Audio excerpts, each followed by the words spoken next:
Listen, now is a great time to launch a credit restoration business. If you have integrity and you have an interest in helping people and helping people in a way that betters them themselves, but as well as their family. This article that I'm about to go over comes directly from NewYorkFed.org, and it's just talking about the consumer spending and how it's slowing, but it's due to certain factors. And when you understand the things that are happening that could be detrimental from a financial standpoint, also creates opportunity to solve problems, then you position yourself to get in a business model that operates like a revolving door. It's always going to be new people who need a service centered around bettering themselves, whether financially, credit wise, etc.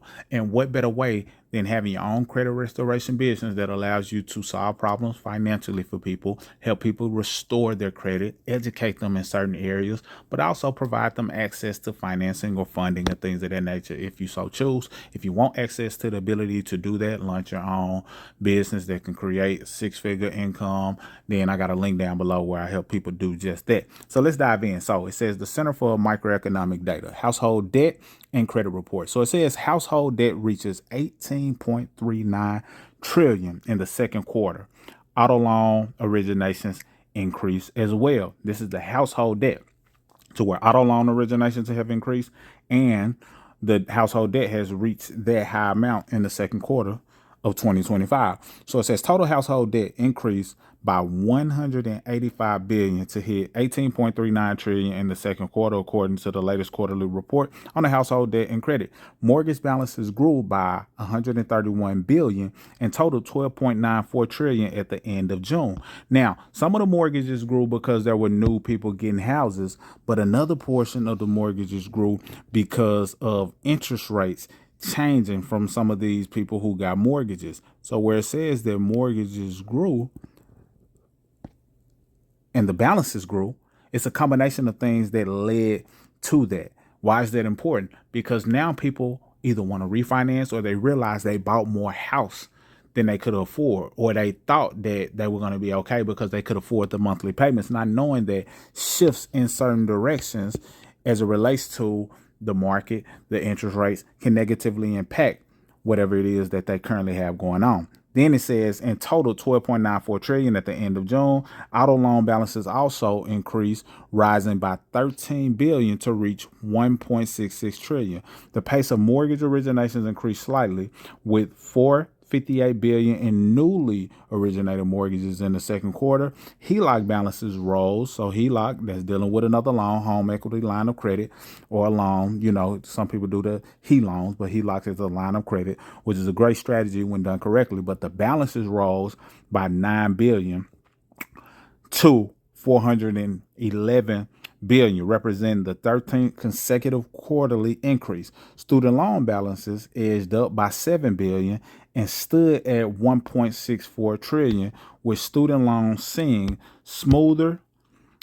another uptick in the rate at which balances move from current delinquent due to the resumption of reporting delinquent student loans. So a lot of people fell into the scenario where they had student loans that were being pretty much paid as agreed. They were in deferment status. Well, a lot of them ended up having to deal with the fact that now they were reporting. So it was delinquent.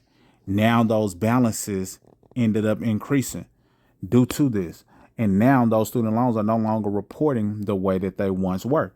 Then it says aggregate delinquency rate remained elevated in the second quarter, with 4.4% of outstanding debt in some stage of delinquency. So we got loans increasing of all kind.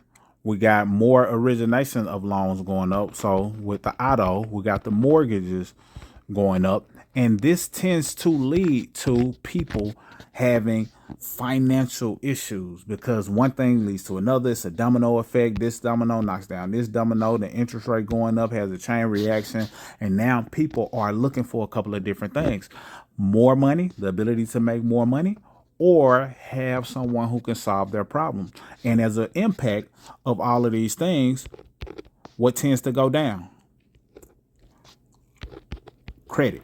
So if their credit is going down, that means their finances are somewhat being adjusted or altered. But if you have a solution that can help them better their credit, now you're solving their problem.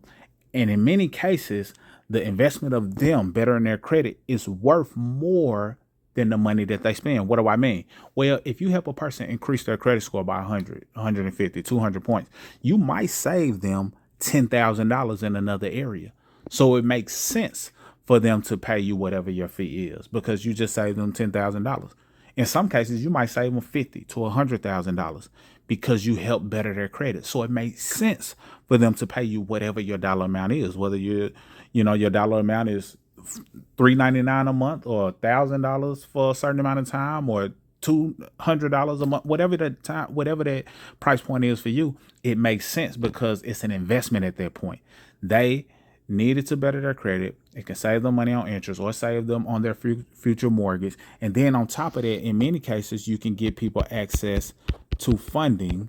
And if they get access to funding, now they're able to pretty much use that as capital from a business standpoint, not to just use it just to blow it off or travel, which is what many people do. Emphasis on leveraging it from a business standpoint to acquire assets, and that has to come with some type of strategy as well. I'm not saying a person should just access funding, because what they don't tell you is people access funding and then they go in a hole, and then the hole is bigger than the previous hole. I'm talking about with a strategy, but you having the ability to provide a solution in the form of credit restoration, in the form of education, in the form of bettering their situation, puts you in a position of someone who is needed during this time frame. So now's a great time for you to launch your credit restoration business. Again, if you want access to how I can help you launch your credit restoration business, all you have to do is click the available link below. And let's look at this chart where it just talked about the total debt balances. You can just see it's an increase. And if you look all the way from 2004 and you look at it from every 2 years, it increases a little bit. And then, you see where it says 2024, all of those debts have been increased.